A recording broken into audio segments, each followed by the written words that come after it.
Welcome back mga katambalan, mga hot topic and issue pag-usapan natin. Update po tayo kay Barbie Fortesa at David Licauco, kung saan nga po ay talaga namang pinagkaguluhan ng mga fans ng Barda sina David at Barbie sa naganap na event ng McDonald's. Makikita naman Barbie ang bago nitong look na long hair, at bago pa man dumalo itong si Barbie sa event ng McDonald's ay nag-post nga ang kaibigan nitong si Tony Villes ng ilang mga photos na kung saan ay sinare sa kanyang social media account. Makikita naman ang spark na David at Barbie. Nagkaroon din ng short interview itong sina Barbie at David, at lalo na ng kinakiligan ito nung kumanta nga ang Barda na talaga namang pinagkaguluhan nga ng lahat ng fans. At kitang-kita rin itong sina David at Barbie na game na nakipagpicturan sa mga netizens na kung saan nga po ay dumalo sa naturang event.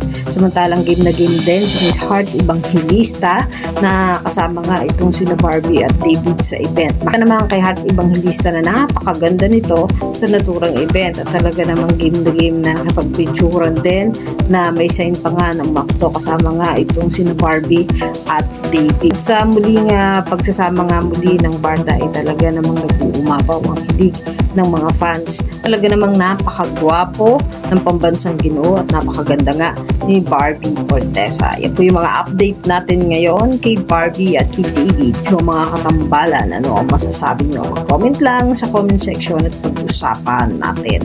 Yan ang mga hot topic and issue dito lamang sa Tambalang JK.